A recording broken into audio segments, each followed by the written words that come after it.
जिन्होंने इन 10 साल में जम्मू कश्मीर को एक स्टेट से यूटी बना के रख दिया। मेरे दोस्तों, मेरे ऑनरेबल मिनिस्टर, यहाँ के आपके दिलों में बसने वाले नेता जावेद डार साहब और कार साहब, और खासकर जावेद डार साहब ने सब कुछ कह दिया है। मेरे लिए कोई बोलने का कोई मौका छोड़ा नहीं। पीडब्ल्यूडी को भी इन्होंने कह दिया है, पीएचई का भी कह दिया है। अब ज्यादा तो मैं आपका वक्त नहीं लूंगा, लेकिन सबसे पहले मैं आपको मुबारकबाद दूंगा। जावेद राणा साहब ने आपको पानी दे दिया, और हमारे धर्मों में लिखा गया है कि पानी की सेवा सबसे बड़ी सेवा होती है, और वो सेवा इन्होंने कर दी है। साथियों, प्रेसिडेंट साहब ने बड़ा लंबा चौड़ा यहाँ पे एक चार्टर ऑफ डिमांड बनाया है, क्योंकि 10 साल का वक्फा है। मान सकते हैं कि लंबा ही होगा, क्यों 10 साल में आपकी सुनवाई कहीं नहीं थी। और आपको पता है कि मैं नौशहरा कॉन्स्टिट्यूंसी से जीत के आया हूं, डिस्ट्रिक्ट राजौरी से, और मुझे फख्र है आज कि एशिया की सेकंड लार्जेस्ट मंडी के अंदर आने का मुझे मौका मिला। मैं प्रेसिडेंट साहब का, जावेद साहब का शुक्रिया अदा करता हूं कि आपके सामने इन्होंने मुझे हुक्म किया कि आपने आना है, खान साहब ने, तो हम आए और आज ये मंडी देखने का मौका मिला। मैं समझ सकता हूं, क्योंकि आप तो मंडी में बैठे हैं, सेब का व्यापार है, वो सेब जो देश और दुनिया में मशहूर है, वो सेब जिसकी उपज के लिए इस देश, इस दुनिया में वेट किया जाता है, इंतजार किया जाता है कि कश्मीर का सेब आएगा और हम खाएंगे। लेकिन कुछ सालों से मौसम के बदलते रुझान के कारण आज कहीं ना कहीं इस फसल को नुकसान हो रहा है। मेरे वो किसान जो इस फसल को उगा रहे हैं, आज बड़ी मुश्किलों से जूझ रहा है वो किसान। कब अचानक बारिश पड़ जाए, कब अचानक तूफान आ जाए, ऐसे ऐसे माहौल हैं, कब कोई आपको कोई ऐसा नकली पेस्टिसाइड दे दे जिससे आपकी फसलें तबाह हो जाती हैं। लेकिन जहां तक ताल्लुक है मौसम का, ये तो आज ग्लोबल वार्मिंग का दौर है, मौसम पे तो सरकार कंट्रोल नहीं कर सकती, लेकिन जो डिपार्टमेंट यहाँ पे हैं, और जो डीसी साहब से भी रिक्वेस्ट करूंगा, क्योंकि हम लोग मिनिस्टर लोग, हम लोग जो सारे हैं, हम तो बार बार नए इलाकों में आ सकते हैं। अगर पेस्टिसाइड की कहीं शिकायत है तो थोड़ा इस पे कंट्रोल करने की जरूरत है। और उन लोगों को, क्योंकि ये फसल, ये पेड़ एक बार तबाह हो जाएगा, तो पेड़ सालों साल लग जाएंगे वापस बनते हुए। इसलिए कोई भी चीज जो किसानों का पेड़ को नुकसान, जो हमारे हाथ में, जिसको हम कंट्रोल कर सकते हैं, मेरी आपसे रिक्वेस्ट है कि इस पे थोड़ी तवज्जो दीजिए। इस पे कोई स्पेशल कोई टास्क फोर्स बनाने की जरूरत है, वो बना के इस चीज पे कंट्रोल करिए, ये बहुत जरूरी है। क्योंकि सेब रहेगा तो आपकी मंडी रहेगी, मंडी रहेगी तो लूट भी पड़ेगी, तो पानी की स्कीमों की जरूरत रहेगी। अगर सेब ही नहीं रहा तो क्या करोगे इस मंडी को? इसलिए बेसिक जरूरत है कि सेब के फसल को बचाने की जरूरत है। आज हम आपके बीच में आए हैं, मेरे लीडर डॉक्टर फारूक अब्दुल्ला, और इस कोई हमें बेशक यूटी के है, लेकिन हम यूटी नहीं मानते, हम भी रियासत मानते हैं। मेरी ये रियासत, जिसके मुख्यमंत्री ऑनरेबल सीएम उमर अब्दुल्ला साहब हैं, उनकी क़यादत के नीचे हम तो लोग जो काम हम सब यहाँ कर रहे हैं, बेशक यहाँ 3 आए हैं, 2 बाकी हैं, उनकी अगर मीटिंग में उनकी कोई अर्जेंट मीटिंग थी, नहीं आ सके, नहीं तो सामने यहाँ आना था, क्योंकि डार साहब ने सबको इन्वाइट किया था। तो लेकिन फिर भी जो डिमांड्स आपने दी हैं, मैं आपको यकीन जो मेरे महकमे की है, मैंने ऑफिसरों को पूछ लिया है और डॉक्टर साहब ने आपको वादे भी कर दिए हैं, बता भी दिया है। लेकिन मुझे हैरानगी हुई कि महाराजपुरा ब्रिज, माजबुक सीर ब्रिज और सीर फुट ब्रिज, ये 3 ब्रिज मेरे लीडर उमर अब्दुल्ला साहब के इनके नींव पत्थर रखे हुए हैं।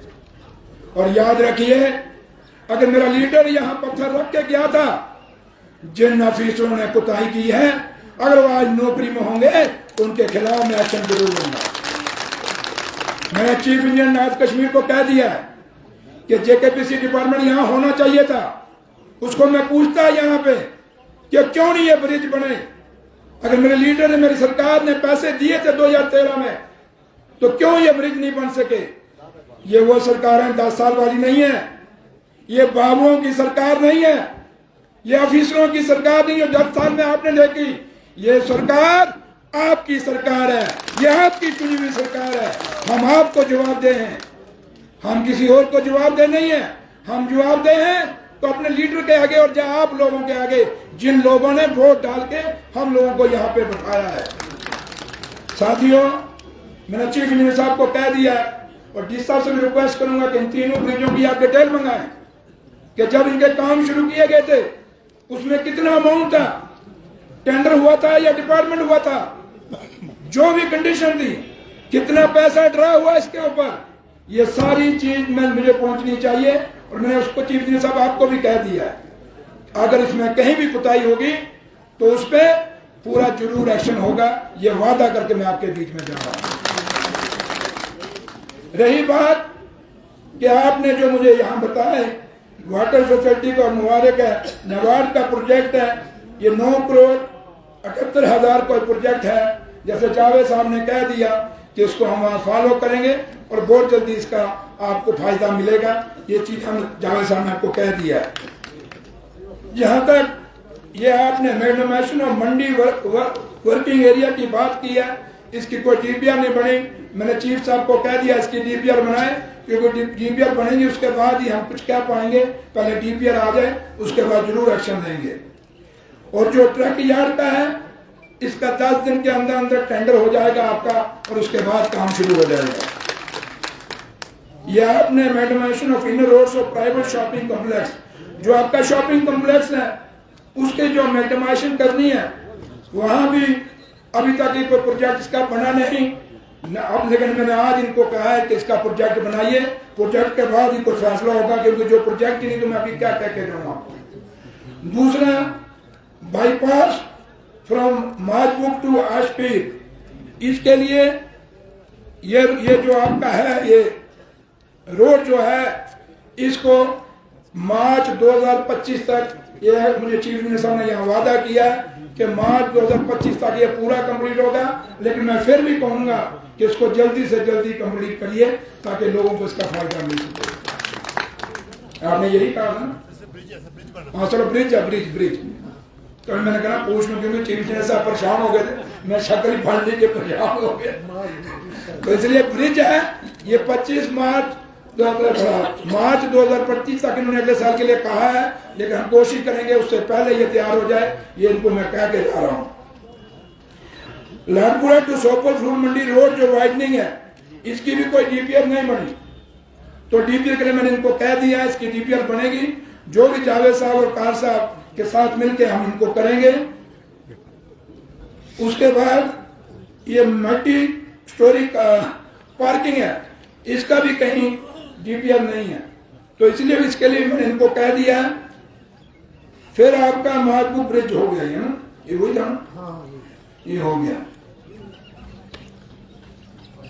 तो इसलिए मैं आपको ये मेरे साथ जो मेरे महकमा था उसके साथ ये जुड़ती डिमांड थी आपकी, लेकिन है कि मैं आपको जो माजबू ब्रिज है ये ऑलरेडी टेंडर हो चुका है इसका, ठीक है। तो लिहाजा मैं आपसे यही रिक्वेस्ट करूंगा, क्योंकि हमारे विरासत में हमें जो अभी सरकार मिली है, जहां के हालात आप समझ सकते हैं, हमारी और आपकी दूरियां काफी रही। इन 10 सालों के अंदर हम आपके तक नहीं पहुंच सके, क्योंकि बदकिस्मती है जम्मू कश्मीर की कि जम्मू कश्मीर में कोई सरकार नहीं थी, जो सरकार थी वो बाबुओं की सरकार थी, और बाबुओं को कोई लेना देना नहीं होता आम लोगों से। हमें जरूर होता है क्योंकि हमने आपसे वोट लिए होते हैं।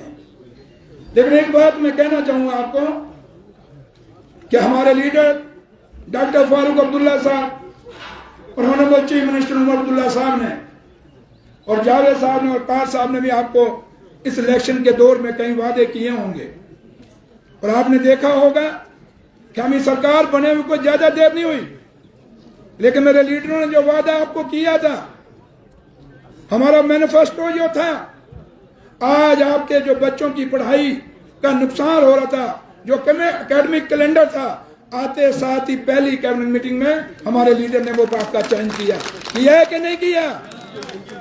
ये आपके फायदे की बात है या नहीं है? ये काम तो आपके बाबू भी कर सकते थे जो कुर्सियों पे बैठे थे, नहीं किया ना।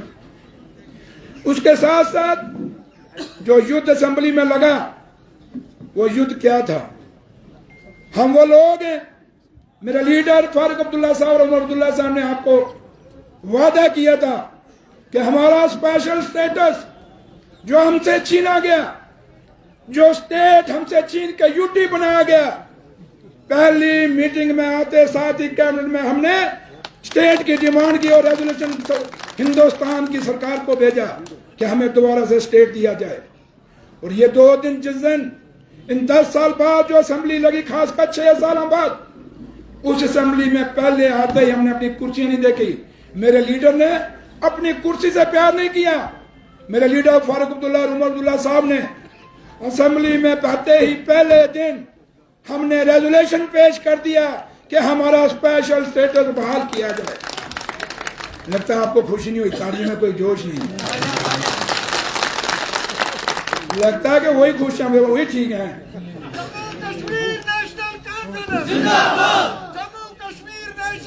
ये आवाज नहीं आती। डिप्टी चीफ मिनिस्टर सुरेंद्र जी जिंदाबाद। जो जिस बात के लिए हमारे गले बैठ गए, ये 5 दिन वहां लड़ाई लगी रही, और ये लड़ाई आपकी लड़ाई थी वहां पे। ये स्पेशल स्टेटस आपके लिए था। हम नहीं चाहते कि हमारी जमीनें बाहर के लोग आके यहाँ लें जम्मू कश्मीर के अंदर। हम नहीं चाहते कि हमारे बच्चों का रोजगार कोई बाहर के आके यहाँ लें। हमारी जमीनें और हमारा जो नौकरियां वो महफूज रहने चाहिए। ये स्पेशल स्टेटस उसके लिए मैं दोबारा मांगूंगा। और ये किया तो किया किसने? डॉक्टर फारूक अब्दुल्ला साहब और उमर अब्दुल्ला साहब ने। ये नेशनल कॉन्फ्रेंस ने किया है। इसलिए जो सरकार के वादे आपसे किए हुए हैं, नेशनल कॉन्फ्रेंस का मैनिफेस्टो के जो वादे आपको किए गए हैं, याद रखिए, यकीन रखिए अपने लीडरों के ऊपर। जो लीडर यहां से आपने चुन के भेजे हैं, ये लीडर अपने बड़े लीडर साहब मिलके हम सब वो वादे आपसे सारे पूरे करेंगे। लेकिन इसके लिए मैं भी आपसे कहना चाहूंगा, थोड़ा सा आप लोगों को भी यूनाइटेड होना पड़ेगा, आपको भी इकट्ठा होना पड़ेगा। कुछ लोग हमारे साथ ऐसे भी हैं जो आपको गुमराह करने की कोशिश करेंगे। याद रखिएगा कि जम्मू कश्मीर के कोई हालात सुधार सकता है तो वो नेशनल कॉन्फ्रेंस सुधार सकती है। अगर गरीबों को कोई काम कर सकता है वो सिर्फ और सिर्फ नेशनल कॉन्फ्रेंस कर सकती है। और इसलिए आपने जैसे जावेद राणा साहब ने कहा, दुआ भी करना और साथ भी हमारा देना और हमारे लीडर का देना। दोगे ना? एक नहीं है, दोगे? कोई हल करेगा, चोर ना बोलो। मेरे साथियों, क्योंकि मेरा थोड़ा सा गला रह गया, इसको भी संभाल के, क्योंकि कल जम्मू भी जाना, तो लिहाजा पुतले अगर हमारे फूके जा रहे हैं तो आपके पीछे जम्मू में फूके जा रहे हैं। हम वो जम्मू का गरीब चाहे कश्मीर का गरीब है, हम दोनों मिलके सारे गरीब जम्मू कश्मीर के, इस जम्मू कश्मीर को जिस दलदल में हमें फंसाया गया है उस दलदल से हमने बाहर निकलना है। ये हमें सिर्फ और सिर्फ कौन निकाल सकता है? बोलो, कौन निकाल सकता है? कौन निकाल सकता है? वो पिछले हो तुम, वो बराती आए रहे होगे हैं, कोई दावत पे आए हो गया, तुम्हारी भी बात हो रही है यहाँ पे। इस दलदल से कौन निकाल सकता है? कौन निकाल सकता है? आप लोगों का जो मैं कह के जा रहा हूँ अपना, बाकी हम सब मिलकर आप लोगों को आपके मसले और मसाइल हल कर देंगे। सिर्फ है मेरे लीडर पे भरोसा रखना, नेशनल कॉन्फ्रेंस पे भरोसा रखना, मेरे इन साथियों पे भरोसा रखना। इन्हीं लफ्जों के साथ आप सबका बहुत बहुत शुक्रिया। फिर आएंगे। जय हिंद।